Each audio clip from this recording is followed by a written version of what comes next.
देखिए श्रेया, मेरा एक व्यू रहा है और ये मेरा व्यू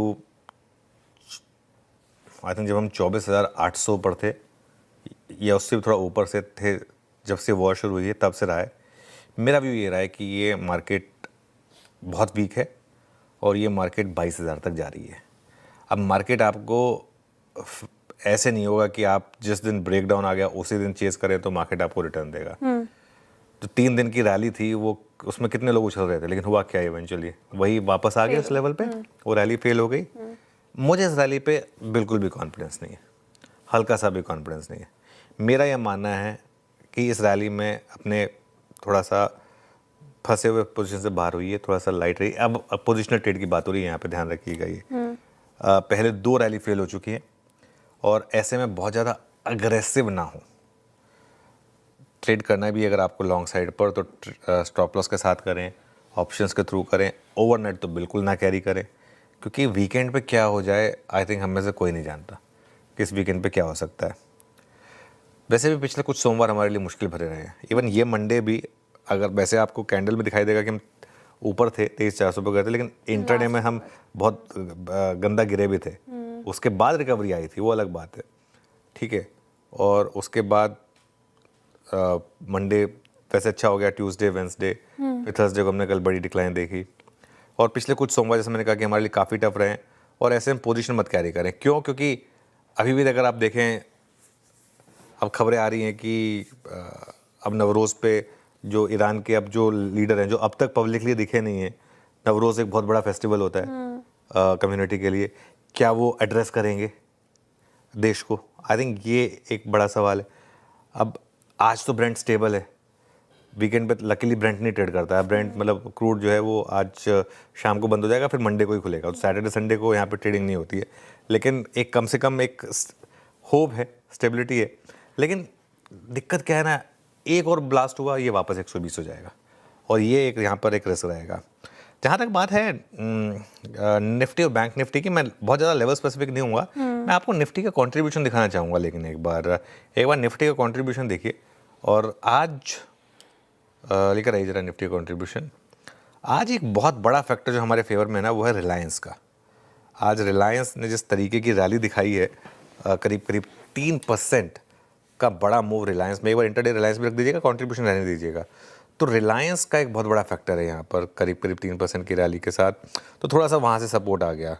एडवांस डिक्लाइन अच्छा है, लेकिन उतना अच्छा नहीं है जितना होना चाहिए था उसको। कल 1:6 का था, परसों 5:1 का फेवर में था, आज 2.5:1 के करीब करीब। तो एक तो रिलायंस हो गया, एक थोड़ा सा उसका सपोर्ट मिल गया आपको। मेरा ये मानना है कि निफ्टी पर अब इशू क्या है, कल हम कितना 600-700 पॉइंट गिरे थे। अब इतनी बड़ी रेड कैंडल के बाद ये रैली कहाँ फेल होगी ये हमें नहीं पता। हो सकता है कि ये ना फेल हो, लेकिन आज जैसे 23,350 का हमारा स्टॉप लॉस था, ठीक है, 23,345 तक गए हम। 23,345 से 23,230 तक तो हम आ गए। अगर ये क्लोजिंग होते होते 23,100 चला गया, तब तो मार्केट का वर्डिक्ट बहुत क्लियर हो जाएगा कि नहीं, ये रैली नहीं टिकने वाली है। हाँ, अगर आपने आखिरी के 1-1.5 घंटे में कल के हाई को क्रॉस करके उसके ऊपर अगर आप टिक गए तो शायद एक थोड़ा सा पॉजिटिविटी आएगी। लेकिन सवाल वही है मेरा, बिल्ली के गले में घंटी बांधेगा कौन? लॉन्ग पोजीशन कैरी करेगा कौन इस मार्केट में? मतलब देखिए, हम तो ट्रेडर नहीं है, लेकिन अगर मैं भी अगर ट्रेडिंग साइड पर होता तो कभी नहीं करता, सोचता भी नहीं। तो ऐसे ही मैं, हाँ ये हो सकता है कि कुछ बड़े इंस्टीट्यूशंस हो सकता है थोड़ी बाइंग कर रहे हो, उन्हें थोड़ा फर्क पड़ता है कि अगले दिन Monday morning market gap down खुलेगा या नहीं खुलेगा।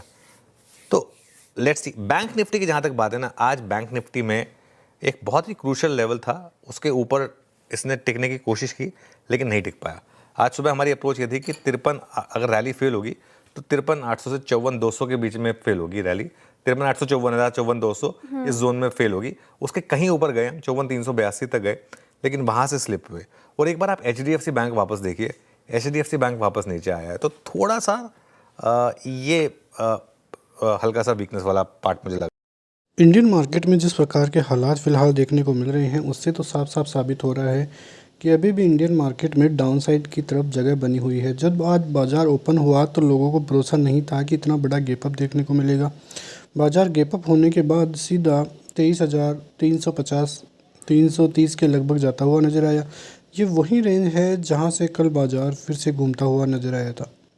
देखिए, कुल मिला के चीज़ें यही हैं कि इंडियन मार्केट में अभी भी तेज़ी के संकेत तो दिखाई नहीं दे रहे हैं। जहां से लोगों को लगेगा कि यहाँ से मार्केट में तेज़ी होगी, वहां से ही मार्केट में गिरावट का मूड माहौल देखने को मिलता है। लोगों का सोचना ये है, मानना ये है कि मार्केट में गिरावट होगी तो हम ख़रीदारी कर लेंगे, शेयरों में इससे ज़्यादा गिरावट नहीं हो सकती। लेकिन ये भूल रहे हैं कि ये इंडियन मार्केट है और इसका अभी तक करेक्शन पूरा भी नहीं हुआ है। इंडियन मार्केट का करेक्शन तब होगा जब बाज़ार 21,700 के लगभग जाता हुआ नज़र आएगा। 21,700 वही रेंज है जहां से बाज़ार एक गैप फिल करने की कोशिश ज़रूर करेगा और ये चीज़ हम मान भी सकते हैं कि वहां तक बाज़ार जा भी सकता है, क्योंकि जिस प्रकार के हालात अभी वर्ल्ड वाइड देखने को मिल रहे हैं, अमेरिकी बाज़ारों के हालात ख़राब है, साथ ही इंडियन मार्केट में धीरे धीरे करके नीचे ही जाता हुआ मार्केट नज़र आ रहा है। कुल मिला के देखें तो हालात तो अभी भी बिगड़े हुए हैं और आने वाले दिनों में भी कोई संकेत नहीं है कि इंडियन मार्केट में कहीं से भी तेज़ी देखने को मिले। फ़िलहाल तो 23,000 के ऊपर बाज़ार है, लेकिन बाज़ार 22,950 तोड़ते ही आप मानिए कि 22,000 की रेंज आपको जल्द ही दिखाई देगी। बाज़ार में बीच बीच में हल्के फुल्के तेज़ी के साथ अपसाइड में बाज़ार जाता हुआ तो नज़र आएगा, लेकिन वो तेज़ी इतनी काफ़ी नहीं होगी और बाज़ार में इतनी जल्दी बॉटम बनने वाला है नहीं।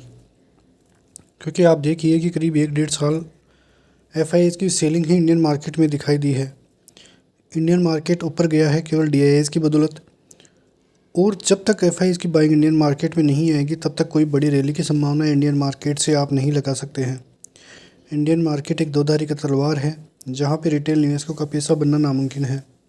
रिटेल निवेशक अपने पैसे को कब तक बचाएगा, यही चीज़ें वो सोचता रहेगा, लेकिन मार्केट में उसको सही एंट्री नहीं मिलेगी, और जब एंट्री मिलेगी तो उसका स्टॉप लॉस भी नज़दीक ही होगा। लोग बाग ये सोच रहे होंगे कि शेयर में हम इन्वेस्ट कर देंगे और यहाँ से बॉटम बन चुका है, लेकिन ऐसा नहीं है। मार्केट में अभी भी करीब 2 से 4%, 5% का करेक्शन और दिखाई दे सकता है। बाज़ार यदि 21,700 तक जाता हुआ नज़र आएगा, तब लोगों को डर लगेगा कि यहाँ से निवेश नहीं कर सकते हैं, पता नहीं बाज़ार में और ज़्यादा गिरावट हो। और जब उनको ये डर लगने लगेगा, तब से ही मान लीजिए कि बाज़ार का बॉटम बन चुका है और बाज़ार में तेज़ी यहाँ से दिखाई दे सकती है। तो बाज़ार में अभी वेट कीजिए, जब बॉटम बनेगा तब जाके पता लगेगा कि इंडियन मार्केट की रिकवरी कितनी होगी और कैसे होगी, और यही चर्चा हम आगे भी करते हुए नज़र आएंगे।